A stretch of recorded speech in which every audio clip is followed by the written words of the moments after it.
Let's go, let's go. We got Kale and Morgana. I believe they're sisters, and like Morgana is like a fallen angel or some shit. Love who makes the bakery sound so sinister. I like your voice. It would even be great for recording an audiobook. I really appreciate you doing this. I just found this today and I'm already at 13. It's an awesomely evolved backstory compared to how much attention it gets. We'll see. Ladies and gentlemen, it's once again myself, Targram, bringing you another episode of our Lore League of Legends series. Today we're going to talk about a pair of champions who also hail from worlds far away, Kale and her sister Morgana. Yeah, they're not from the Void, but they're also not from the neighborhood. I believe they're just like from like, you know, where angels are supposed to be. I don't want to call it heaven because I don't think there is a heaven in this universe, but yeah, angels, whatever. And then Morgana is a fallen angel, so she's a demon. Something like that. I don't know.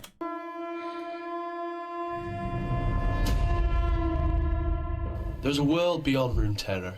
Yeah. A world populated by a race of immortal winged humanoids. A world which has been heavy into war for over 10,000 years, despite how beautiful and graceful its inhabitants are.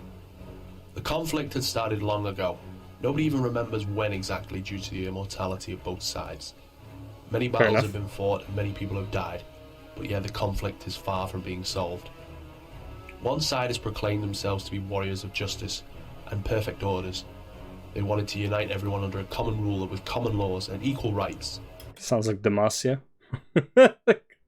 Okay, so one side is Demacia, yeah, okay. But not everyone just seemed to agree with them. Many would rather keep their personal freedom, rather than sacrifice it for the illusion of safety and security.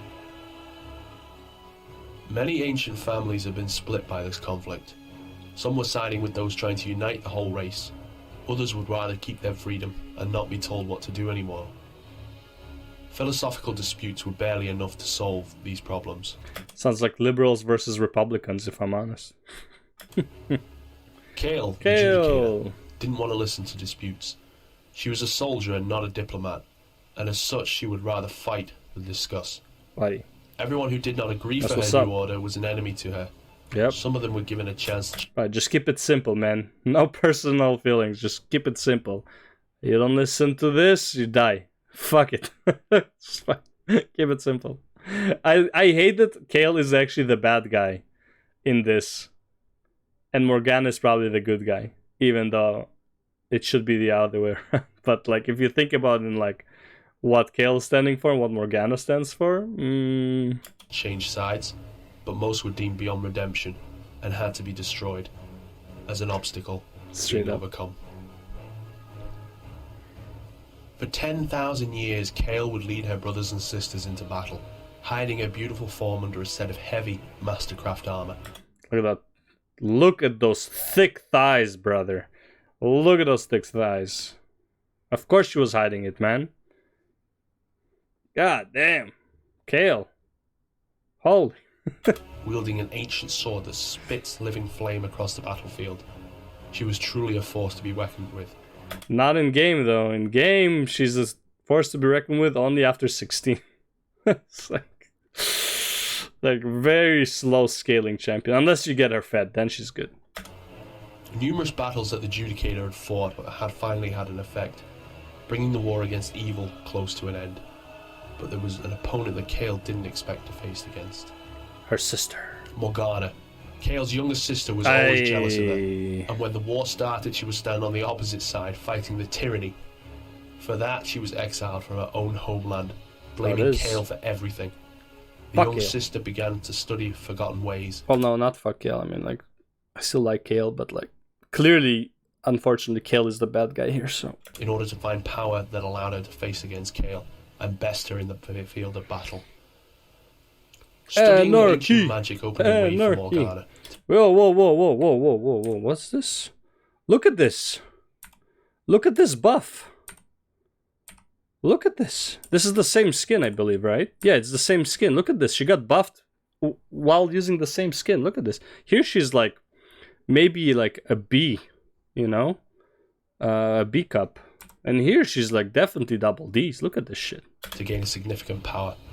Black magic allowed her to reach power equal to the one that her older sister possessed, but also caused her body to... Thanks for the first time chat, Jackie. to be corrupted and changed by it. She was now not only exiled, she would be called the Fallen from now on. Yeah, it is what it is, man. Sacrifice must be made. War could be won, and people forced. I just hate that she actually, like, Morgana's actually in the right here, but they made her look evil. It's like, it's not it. But then again, you can also take the whole, like, Lucifer in the Bible as evil, but also he gave humans free will, so it's like, it depends how you interpret it, so. Possibly united under a new ruler, if not for Morgana. Sworn to bring her sister down, the Fallen had faced off against her nemesis, but she was suddenly summoned to another world that she did not previously know, Terra. Just randomly in the middle of a fight, and you get summoned, and it's like, where am I? It's like, oh, you're here to fight a 5v5. It's like, okay. So random. The League were willing to cooperate with the Fallen Angel, and agreed to teach her how to increase her power. All they wanted in exchange were occasional appearances She's on the immortal. fields of justice. What do you mean increase her power? Abilities that could bring her opposition to their knees, if used properly. Like her fucking almost spammable snare, and her R that is like literally bring everyone to the knees. This is old lore, yeah.